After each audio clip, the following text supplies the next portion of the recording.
Hay un proverbio chino que dice, si no puedes ser una estrella en el firmamento, sé una lámpara en tu casa. Mi interpretación es, las dos dan luz. Al contrario, la lámpara en casa da más luz que una estrella y ilumina más lo que tenés cerca. Como decía, creo que Heinrich Heine, las estrellas están en el cielo no para que las toquemos, sino para que naveguemos a través de ellas.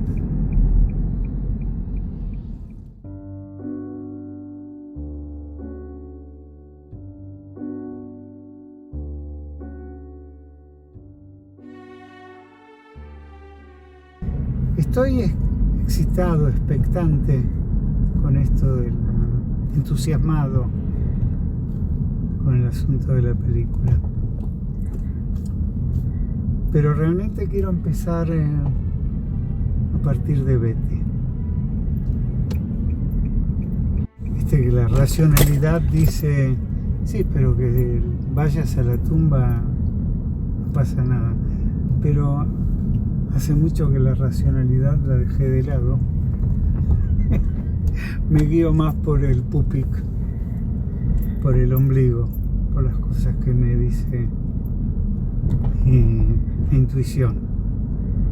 Y quiero comenzar por ahí, por agradecerle a Betty la vida que me dio, los hijos que hicimos, los años de felicidad. El lugar es hermoso. Lamentablemente los que están acá no lo pueden disfrutar ya.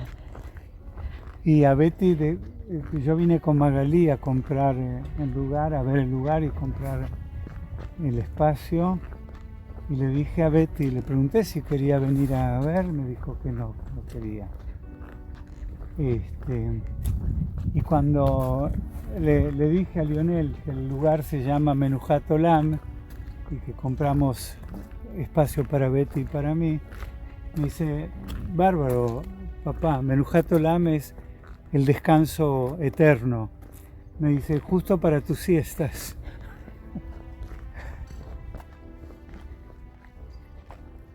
Hola Betita. Mirá la naranja de casa que traje. Está todavía ahí, ya hace como 3 semanas que la dejé. Por ahí va a crecer un arbolito de naranja. Bueno, ¿por qué estamos acá, Betita? Porque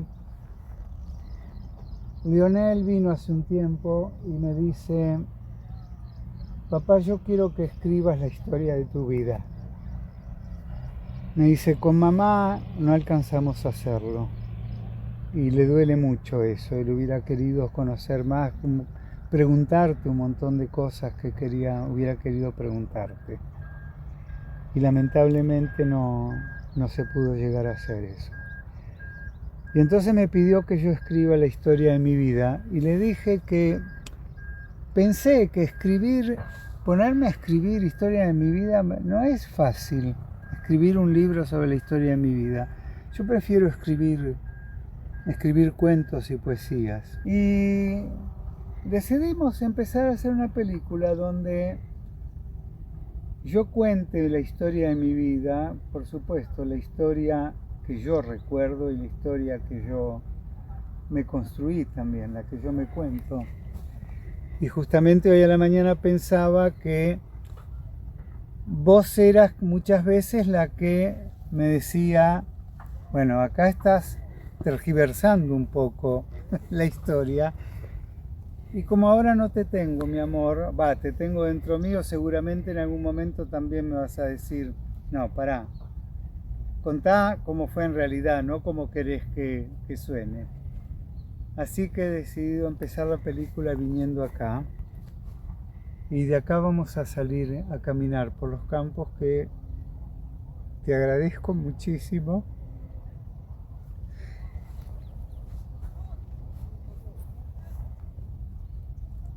Que durante todos los años que tuvimos juntos, más de 50 años, Me permitiste, me diste aire, me diste libertad para salir a caminar por los caminos como a mí me gusta.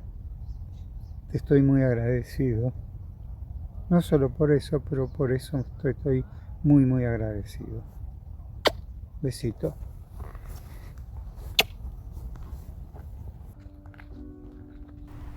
No tenemos un lenguaje para los finales, para la caída del amor, para los concentrados laberintos de la agonía, para el amordazado escándalo de hundimientos irrevocables. ¿Cómo decirle a quien nos abandona o a quien abandonamos que agregar otra ausencia a la ausencia es ahogar todos los nombres y levantar un muro alrededor de cada imagen? ¿Cómo hacer señas a quien muere cuando todos los gestos se han secado? Las distancias se confunden en un caos imprevisto. Las proximidades se derrumban como pájaros enfermos y el tallo del dolor se quiebra como la lanzadera de un telar descompuesto. O cómo hablarse cada uno a sí mismo cuando nadie ya habla, cuando las estrellas y los rostros son secreciones neutras de un mundo que ha perdido la memoria de ser mundo. Quizá un lenguaje para los finales exija la total abolición de los otros lenguajes, la imperturbable síntesis de las tierras arrasadas. O tal vez crear un habla de intersticios que reúna los mínimos espacios entreverados entre el silencio y la palabra, y las ignotas partículas sin codicia que solo allí promulgan la equivalencia última del abandono y el encuentro. Dejo arroz.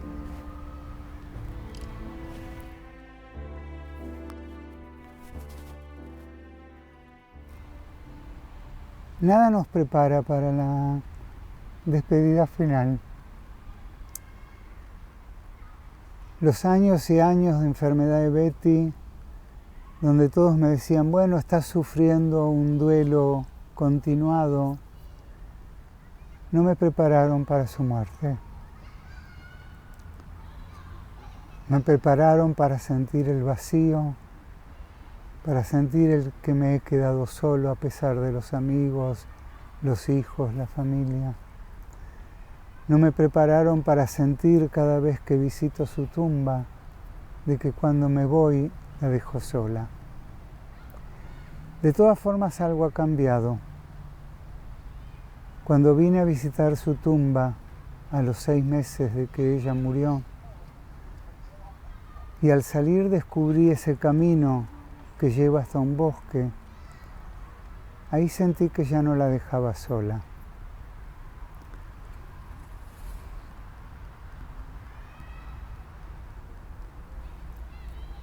Que ella estaba conmigo. Ella no me abandonó. Ella sigue en mí.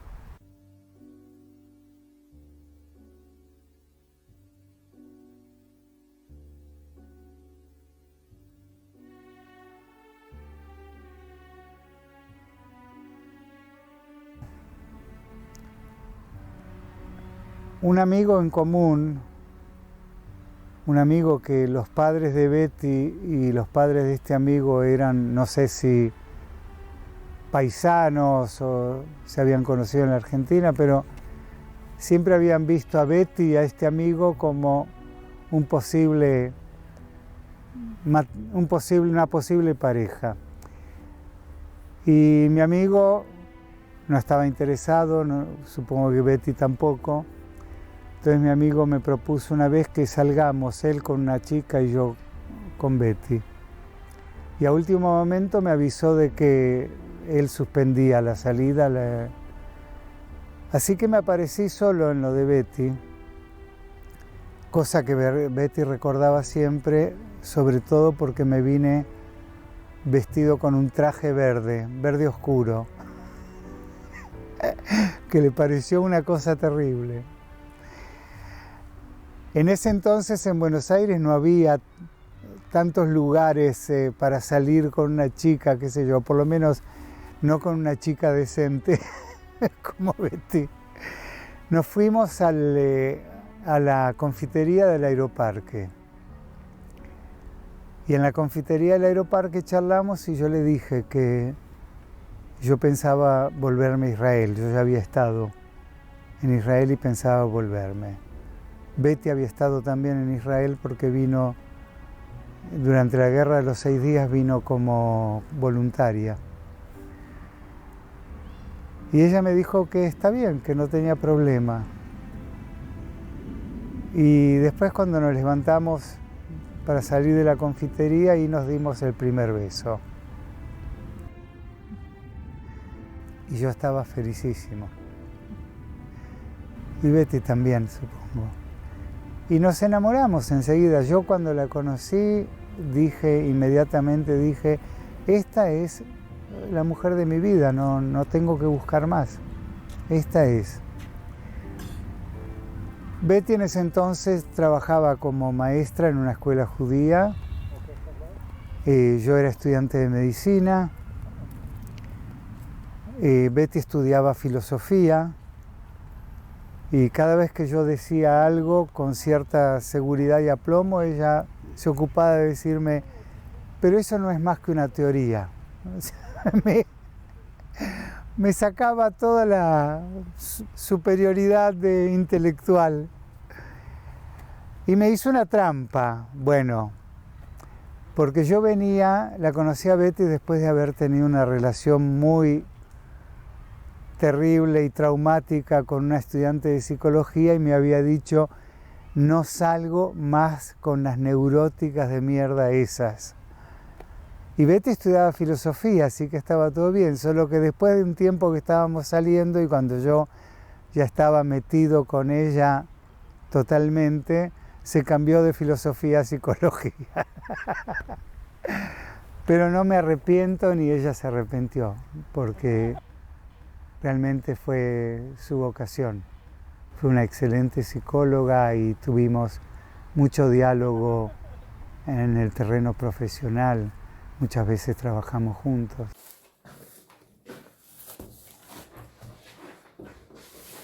Bueno,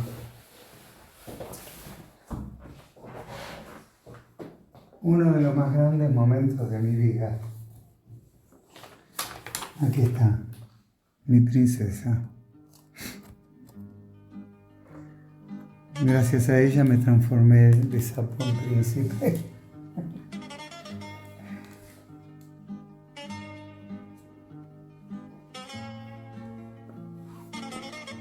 Mi papá la llamaba la polaquita a Betty. Rubia con Neisele. Nos casamos en un salón frente a la Facultad de Filosofía y Letras, que es donde Betty estudiaba. No solo eso, sino que la música, el soundtrack de nuestro casamiento fue la música de Zorba el Griego. Y salimos con toda la gente joven a bailar en la avenida. Y venía un colectivo, paramos al colectivo y subimos a bailar dentro del colectivo. La gente estaba chochísima.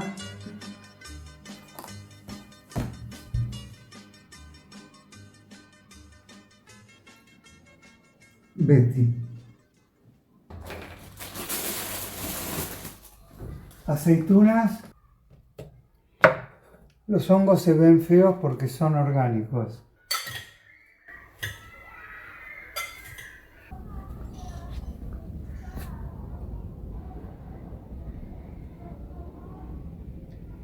Fumar es un placer genial, sensual. Fumando espero a la mujer que quiero, tras los cristales de alegres ventanales. Y mientras fumo, mi vida no consumo, porque aspirando el humo me suelo adormecer. Tendido en el sillón, fumar y amar, Será mi amada, solícita y galante, no me acuerdo más. Dame el humo de tus ojos, no, de tu boca. Dame que así me vuelves loco. Dame que quiero enloquecer de placer, sintiendo ese calor del humo embriagador que acaba por prender la llama ardiente del amor. Chimpón. Nací el 11 de febrero de 1946 en un hospital de Buenos Aires. Mi nombre es Roberto Simón Mittelpunkt Feldman. En Yiddish, en el Shil, en la sinagoga, me llamaron Shimon Rivn. Tenía una hermana mayor, 2 años y medio mayor que yo, Cookie.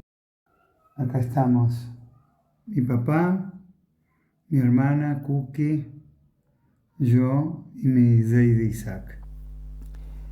Y en ese entonces había una situación sociopolítica muy convulsionada en la Argentina. Fue después de la elección de Perón como presidente de la República. Asumió el mando poco después que yo nací. No había trabajo para los sastres, mi papá era sastre. Y aparte era socialista y no estaban bien vistos en ese entonces en la Argentina. Así que mi papá viajó a Montevideo, consiguió trabajo, alquiló una casa y cuando yo tenía 6 meses nos fuimos a vivir a Montevideo. Ahí transcurrió mi infancia, empecé a ir a la escuela, pero como buen chico judío iba a la mañana a la escuela del Estado, lo que llamamos der Spanischer Schule, la escuela en español. Y a la tarde me tenía que tragar otras 3 horas en el Yiddische Schule, en la escuela Sholem Aleichem. El Zeide Isaac, el abuelo Isaac, quedó viudo en Buenos Aires y se vino a vivir con nosotros a Montevideo. Y con él hacíamos un montón de cosas. Primero teníamos un fondo de tierra muy grande y criábamos gallinas y patos. El abuelo construyó una alberca para los patos. Teníamos perros. Me acuerdo, tenía una perra, la negrita, que tengo ahí una foto. Después tenía una perra que se llamaba Linda, que yo siempre digo que era 80% ovejero alemán y 20% poliéster. Una de las casas donde más tiempo vivimos era en la calle Concepción Arenal 1828. Había 4 habitaciones.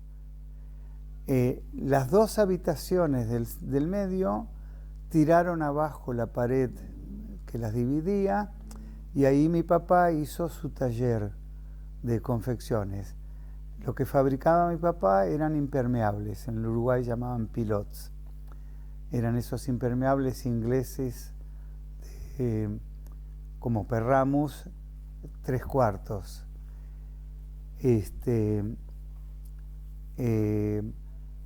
Y la marca de la confección era el porteño, así lo llamaban a mi viejo. A mí después, cuando volvimos a la Argentina, me llamaban el uruguayo. Y bueno, en ese taller había una fila de máquinas Singer, donde se cosía, y al lado había una mesa larga donde se ponían las telas en capas y encima se ponían los moldes y se pintaban con tiza y después con una máquina a cuchilla vertical se cortaba. Podías llegar a hacer un toco así de telas y se cortaba. Cuando terminaban de cortar y pasaba todo a la confección, quedaba esa mesa totalmente libre. Eran los años después de la guerra de Corea, a la vuelta de casa sobre General Flores estaba el cine Lutecia, donde yo iba, cuando llovía, iba 2 veces por semana y daban muchas películas sobre la guerra de Corea. La que más recuerdo, en una película famosa, Los puentes de Tokorí. Y en esa guerra hicieron su aparición más importante los portaaviones. Entonces yo en esa mesa larga, eso era mi portaaviones. Construí toda una flotilla de aviones de papel, de cartón, y yo jugaba que era el capitán del portaaviones, el comandante de las flotillas de aviones, el piloto que iba a bombardear, y jugaba horas. Después, en una de mis terapias, ya acá cuando vivíamos en Jerusalén, conté esto a la terapeuta, que era una terapeuta extraordinaria, fue la mejor terapia de todas las que hice. Y entonces ella me dice, jugabas solo, eras un chico solitario. Y yo pensé para mí, ¿de qué hablas? Solo, ¿vos sabés la cantidad de gente que hay en un portaaviones? Como 5.000 tipos, ¿qué solo? Por ahí de ahí nació también mi rebeldía contra el psicoanálisis clásico interpretativo. Mi papá nació en Polonia y llegó a la Argentina cuando tenía, creo que 6 u 8 años. Tenía una hermana y 2 hermanos. Mi abuelo, el Zei de Oyser, vino primero solo de Polonia a la Argentina a buscar parnuse, a buscar sustento, porque en Europa era después de la Primera Guerra Mundial, había hambre, no había trabajo, y estuvo creo como 4 años hasta que pudo juntar dinero para traer a su familia. Y mi viejo llegó, y mi viejo muy rápidamente se adaptó y se transformó en un criollo. Estudió, hizo la escuela y se hizo sastre. Era una familia religiosa. No eran Hareidim, pero eran Poalei Mizrahi. O sea, mi abuelo iba con kipá, con sombrero, toda la familia guardaban kashrut, mi abuelo iba todos los días al shil, etc. Y mi papá se empezó a rebelar contra eso. Bueno, pero resulta que creo cuando tenía 20 años fue a un baile que organizaban en el Club Odessa. Y en el Club Odessa le gustó la chica que salió reina de la belleza. Y la reina de la belleza era mi mamá, Sarita Feldman, que llegó con su papá, su mamá y un hermano menor. Llegaron a la Argentina cuando ella tenía 2 años y medio, los años 20 tempranos, y se fueron a vivir al Dock Sud. El Dock Sud era una barriada cerca de La Boca, cerca del puerto, de casitas de chapa pintadas de colores, donde había muchos italianos y rusos. En la casa de mi mamá no se hablaba yiddish, se hablaba ruso. Fue así que aprendí después canciones bolcheviques en ruso que mi abuelo me enseñó. Mi mamá era una mujer muy ansiosa, muy entregada, cuidaba mucho, se preocupaba mucho, era parte de la cooperadora de la escuela. Gracias a mi mamá conservo una de las primeras poesías que yo escribí. Creo que cuando tenía 8 o 9 años, escribí una poesía en yiddish. y salió publicada en el Yiddish Zeitung de Montevideo. Y mi mamá recortó la poesía del diario y la puso en un cuadrito que lo tengo, gracias a ella, lo tengo guardado. Lo tenía colgado en mi consultorio junto con el juramento de Hipócrates y la Tfilat HaRofé del Rambam. Esto en algún momento aparecerá, pero no en el momento que uno lo precisa. Pasa con muchas cosas en la vida y sueno acá entre los zapatos. Esto es por lo mucho que camino. Todo ese montón de zapatos.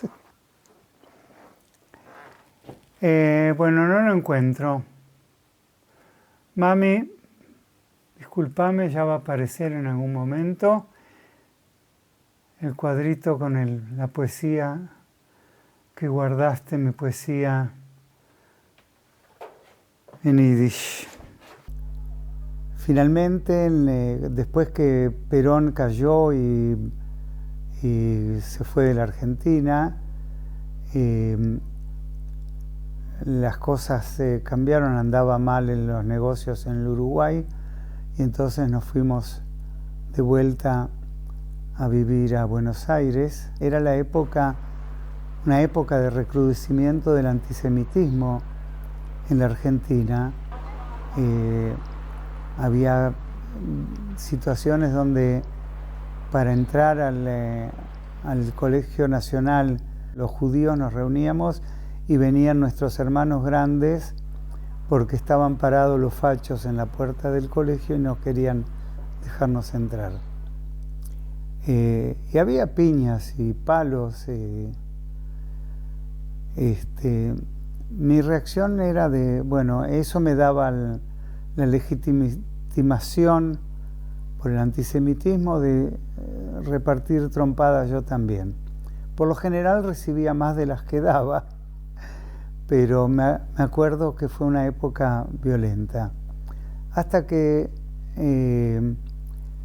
cuando ya a eso de los 18 años, junto con quinto año del Nacional, empecé a hacer el curso preparatorio para la Facultad de Medicina, empecé a militar en la Hativani Levitch, que era la sección universitaria de la Shomer HaTzair,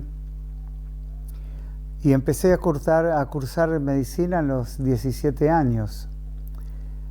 Con lo cual a los 19 años yo ya estaba en tercer año de medicina y me bocharon en 2 materias, que eran materias filtro, química biológica y farmacología, y ahí me agarró una crisis de la adolescencia y justo se había formado un Garin Aliyah en la Hativá para venir a Israel, así que yo dejé los estudios para gran decepción y sufrimiento de mis padres y me vine a Israel. Y primero estuvimos en el Kibbutz Gazit, cerca del monte Tabor, y para mi suerte necesitaban a alguien que trabajara con el ganado vacuno. Preguntaron si había quien sabía andar a caballo. Yo sabía andar a caballo de mis años de Piriápolis, cuando vivíamos en el Uruguay. Todos los veranos nos íbamos la familia a un departamentito que teníamos allá, y había un señor que alquilaba caballos, entonces yo lo ayudaba con los caballos, con el cuidado de los caballos, y él me enseñó a montar y me daba después para salir a pasear con los caballos. Entonces cuando llegué al kibutz yo sabía montar. Era en realidad un cowboy israelí. En lugar de tener el sombrero de los cowboys, tenía un sombrero de paja. Pero fue una época hermosa, hasta que después nos pasamos al kibutz Leavot HaBashan, que era de la crème de la Shomer HaTzair, muy ideólogos todos, pero era un kibutz, perdón por la expresión, un kibutz de mierda. La gente era gente dura. Por ejemplo, ahí ya no trabajé con el ganado, me pusieron a trabajar en el comedor, engordé no sé cuánto, después me pasaron a trabajar en la fábrica, que se trabajaba 8 horas, pero tenías que devolver la media hora que ibas a comer al mediodía. O sea, éramos socialistas explotados por otros socialistas. Me empecé a sentir muy mal. Me deprimí. Cuando fui a la enfermera jefa del kibutz a pedirle que yo quería hablar con un psicólogo, me dijo: acá no hay psicología, acá hay ideología. Fue una época re jodida. Por suerte, el psiquiatra principal de la organización de los kibutzim, que era también un psicoanalista chileno, me dio el mejor consejo que me podía haber dado. Me dijo: mire, vuelva a la Argentina, termine sus estudios, haga su análisis, y si después va a querer, va a volver. Y así fue. Volví a la Argentina, hice mi análisis, tuve que hacer la colimba.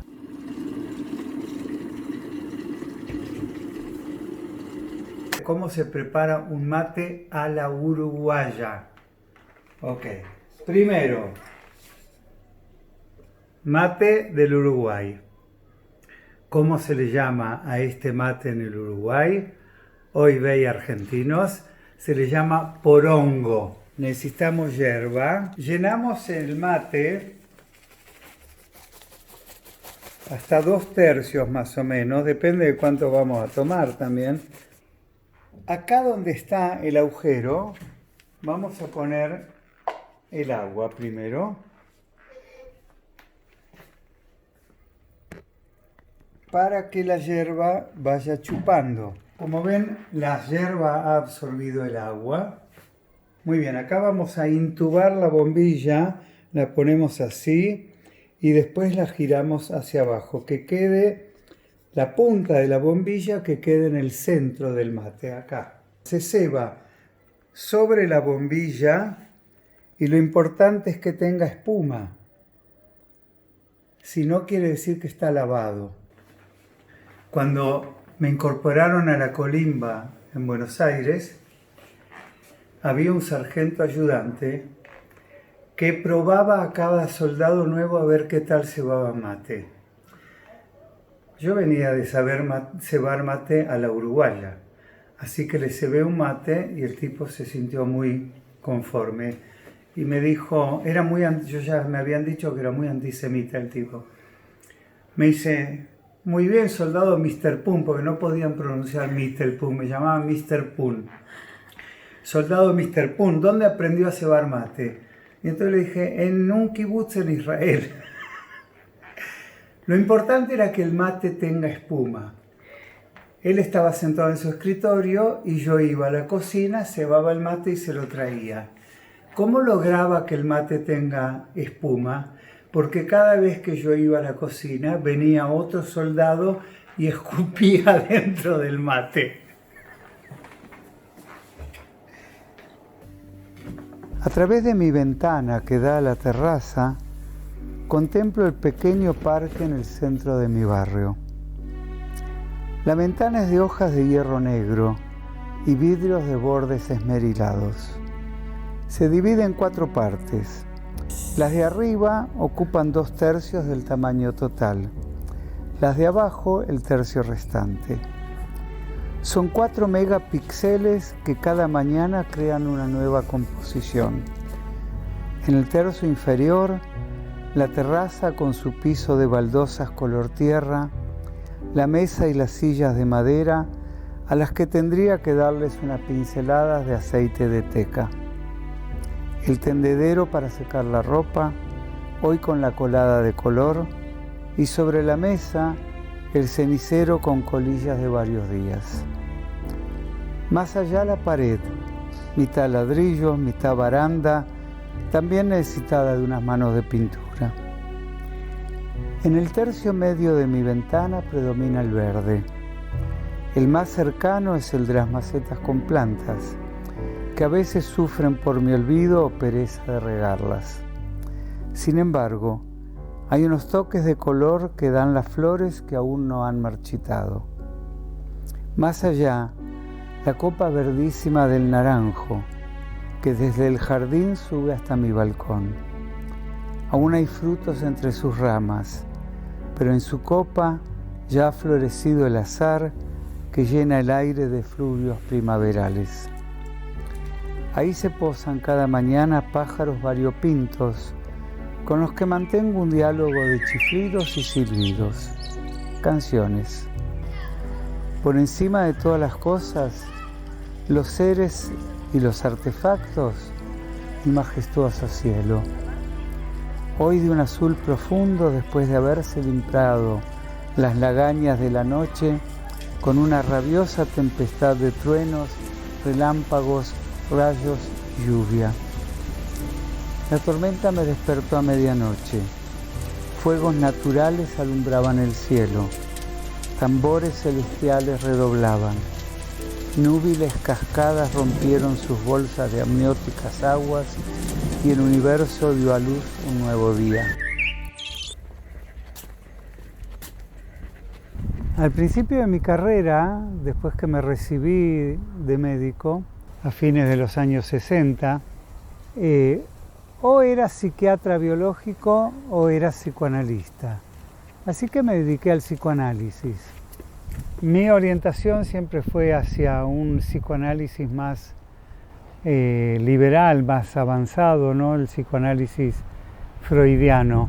Estudié un psicoanálisis no ortodoxo. Yo estudié en la Escuela de Psicología Social del doctor Enrique Pillon Rivière, que hacía una integración entre el psicoanálisis, el marxismo y la lingüística estructural. Cuando llegamos a Israel, tuve que completar mi residencia en psiquiatría. Tuve la suerte de que me reconocieran la mitad de la residencia por mis estudios en psicología social y psicoanálisis. Y ya entonces empecé a meter más las cosas que me parecían más productivas. Tai Chi, Qigong. Empecé a salir a caminar con los pacientes por los parques. En mis estudios de filosofía taoísta me llevaron a una tendencia más naturalista. Dejé de tanto de usar las interpretaciones como en psicoanálisis y pasé más a desarrollar el trabajo con la poesía, la literatura, los cuentos usados como instrumentos de trabajo. Parte del trabajo que he realizado lo sinteticé en este libro que escribí sobre, en español sería sobre sapos, princesas y terapeutas, donde relato mi trabajo clínico con cuentos, leyendas y poesía. Mi actitud en la terapia es que yo no creo que haya que adaptar al paciente a nuestras teorías o a nuestros encuadres. Yo creo que hay que crear una teoría o adaptar nuestras teorías y nuestros encuadres al paciente. Un poco en el espíritu de ese proverbio en hebreo que dice: educa al joven según su propio camino. Y yo pienso que en la terapia también hay que, junto con el paciente, encontrar cuál es su propio camino. Por eso podía atender en la clínica, como podía atender en un parque, o podía ir a la casa del paciente. yo pienso que si yo no me curo junto con el paciente, la terapia no es efectiva. El curarse es para cada uno una cosa distinta, pero cuando siento que con el paciente hemos llegado a sentirnos más plenos, a tener momentos de felicidad y de tristeza también, pero poder sobrellevarlos, poder vivirlos, vivir más plenamente, tanto él como yo, ahí me siento satisfecho.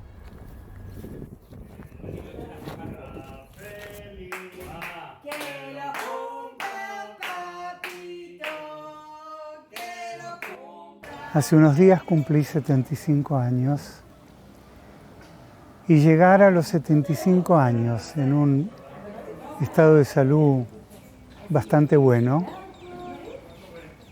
con la familia que tengo,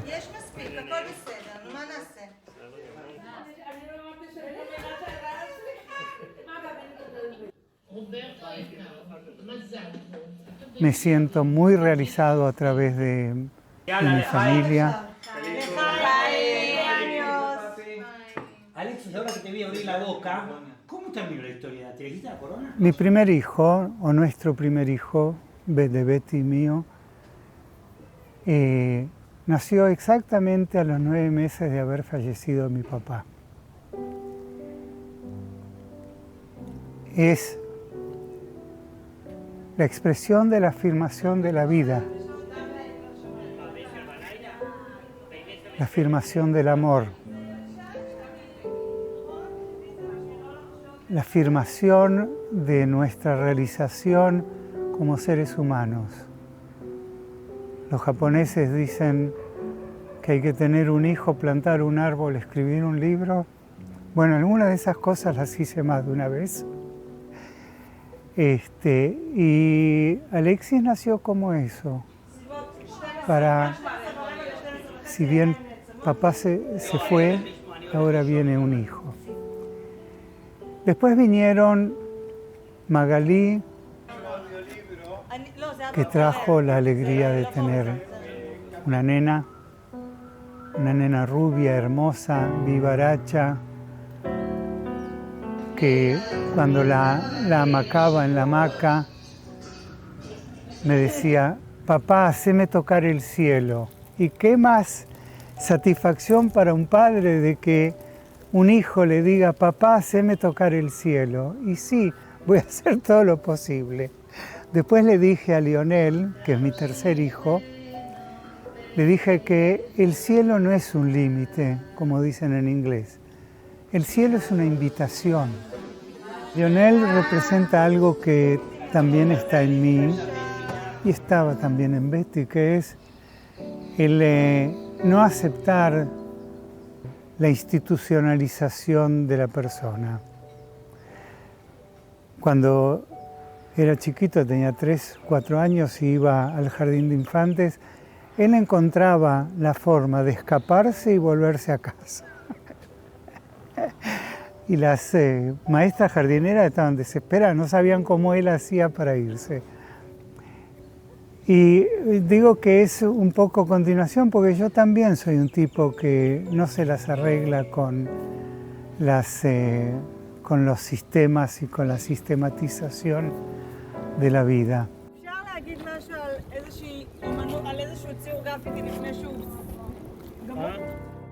Estoy más por la iniciativa, la creación, el arte.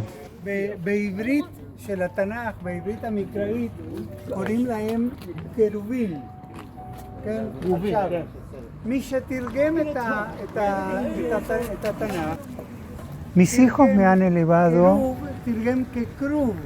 no solo en mi posición de padre, de abuelo, me han elevado también espiritualmente. En cada uno de ellos encuentro un motivo de inspiración para mi propio desarrollo. Yo pienso que es la satisfacción más grande que uno puede tener como padre, que sus hijos sean aquellos que siguen promoviendo mi propio desarrollo. Mis hijos, mis nietos, me dan muchísimo amor, muchísimo apoyo. Todos los años de sufrimiento que tuvimos por la enfermedad de Betty estuvieron siempre a mi lado, siguen estando a mi lado. Y son hijos que me impulsan, como una base de lanzamiento de cohetes. Te impulsan hacia arriba, te impulsan a seguir. Les estoy profundamente agradecido a mis hijos.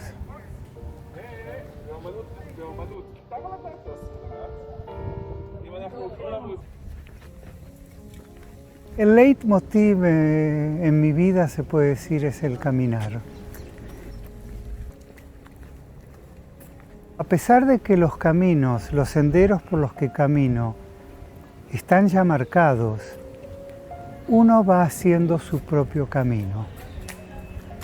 Por eso he descubierto, por ejemplo, que puedo hacer el camino y volver por el mismo camino, porque lo que se ve, lo que se descubre en el camino y en uno mismo, cuando uno va hacia allá, no es lo mismo que uno ve y descubre cuando viene para acá. Así que los caminos tienen sus vueltas, tienen sus meandros, como los ríos. Caminar es no solo ver el paisaje exterior, conocer gente, etc. Caminar es ahondar y profundizar en el conocimiento de uno mismo. En uno de los treks que hice por el Camino de Santiago tomé un camino que se llama el Camino de Invierno y en un momento llegué a un lugar donde había una subida muy marcada y pensé, esto va a ser un sufrimiento, lo tengo que hacer porque el camino sigue. Y pensé en el sufrimiento de Betty. Y entonces dije, vamos, esto lo voy a hacer por Betty. Y lo hice. Fue uno de los momentos de mayor plenitud que sentí en los cientos o miles de kilómetros que he caminado a lo largo de mi vida. Caminar es ver por dónde vas,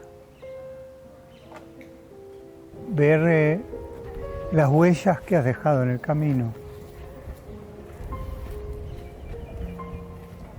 Caminar es saber que he recorrido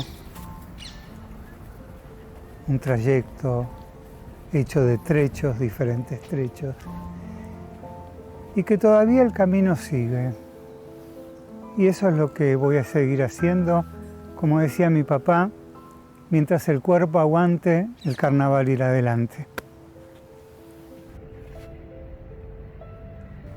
Caminar despacio es como estar de vacaciones. Llevar un ritmo de café con leche a la espera de la media luna, que se zambullirá y saldrá chorreante. Una isla griega de café con mesitas a la calle, viendo pasar las olas frente a un mar de gente. Caminar despacio es como acercarse a vos por detrás y sigilosamente darte un beso en el pelo que te cae sobre la nuca. Como se desliza la arena cuando sopla el viento, como cae la espuma de un vaso de cerveza, como se derrama el dulce de leche sobre la media luna. Caminar despacio es estar envuelto en quietud, estar cubierto de rocío fresco, flotar en vuelo rasante, a la velocidad de una pluma de ganso, caer sin resistencia sobre una sábana de seda, descender desde el cielo al mar mientras el sol se pone.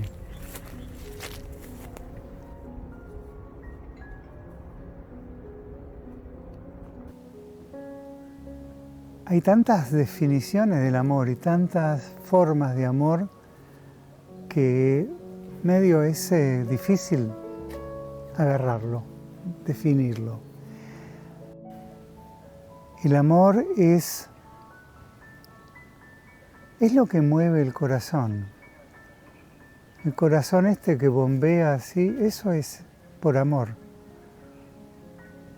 Podemos dar todo tipo de explicaciones fisiológicas, pero lo que nos mueve, lo que mueve nuestro corazón, lo que mueve nuestra sangre, lo que mueve nuestras acciones, etc., es dar amor o la necesidad de recibir amor. Tengo la suerte de que en mi vida he amado, he sido amado, doy amor, amo y sigo siendo amado. Y eso estoy seguro que hasta el fin de mis días no va a terminar. Seguiré amando y seguiré siendo amado. Cuando hierve el agua es de orinar.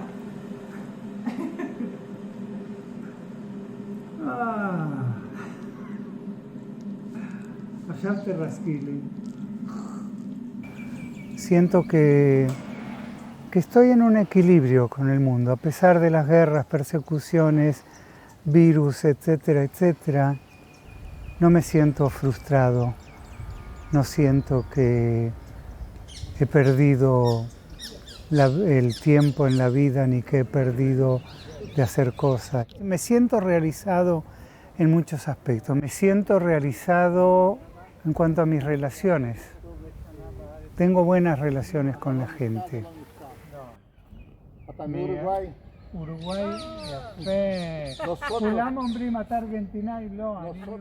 Me siento realizado en cuanto a haber llegado a los 75 años en pasable buen estado de salud,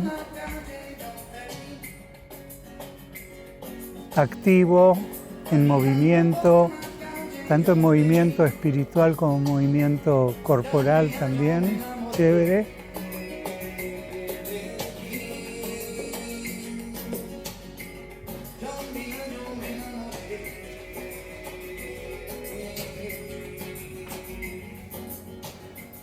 Me siento muy realizado en mi profesión, me siento muy realizado cocinando, que también es un arte. Para mí la tabla de cortar es como la paleta de un pintor, donde se mezclan colores, aromas. Hoy se come bife de cinta a pedido de mi hijita Magalí. Muy importante cuando se pone grasa es abrir la ventana. La comida tiene sonido también. Muy bien. Me siento muy realizado a través de mi capacidad expresiva y mi capacidad creativa, escribiendo cuentos, poesías. A veces, porque sí, me viene al alma una poesía. Consumismo. Varias veces al día doy una vuelta por la placita en el centro del barrio. Después entro al súper y compro alguna cosa. La empleada me sugiere que haga una lista y compre todo en una sola vez, o que pida que me lo manden a casa. Ella no sabe que yo voy porque espero encontrarte. El cambio que se fue dando con los años acerca de mi concepción de la vida es que, primero y principal, para mí la vida es sagrada. La vida está, la vida mía, la vida de otros, la vida en común, está por encima de todos los ismos, ya sean ismos políticos, ismos intelectuales, ismos ideológicos, etc. Ante todo, respetar la vida. Y lo que hoy concibo como vida, o con mi percepción de la vida hoy, es que tomársela con calma. No hay nada que valga tanto como poder vivir la vida en paz y armonía. Por supuesto, hay momentos en los cuales uno tiene que salir a la lucha, cuando hay que salvar una vida, cuando hay que defender algo que es primordial para la vida. Pero hoy, a mis 75 años, puedo decir, hay lugar para que otros hagan esas cosas. Yo me siento con mi mate a meditar. La vida no se desarrolla en el aire. Como decía Jean-Paul Sartre, no existe el hombre, existe el hombre en situación.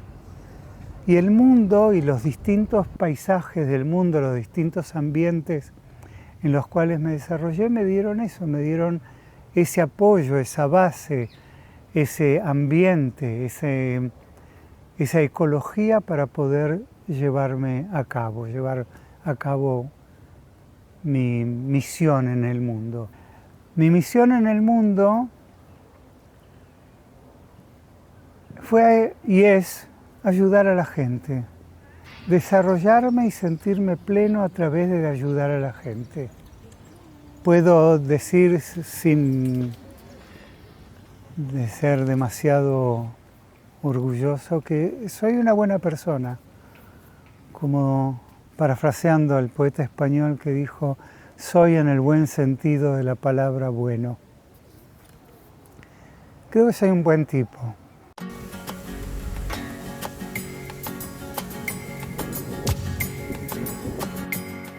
Caminando por la calle yo te vi.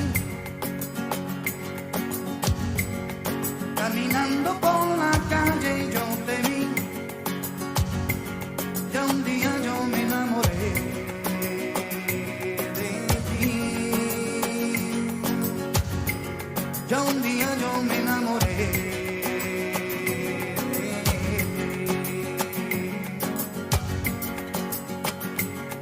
Caminando por la calle yo te vi. Caminando por la calle yo te vi. Ya un día yo me enamoré. Me va a agarrar el postpartum depression ahora. Ya un día yo me enamoré. ¿Y ahora qué hago de mi vida? Ahora que se terminó la película. No, no, no, no, no.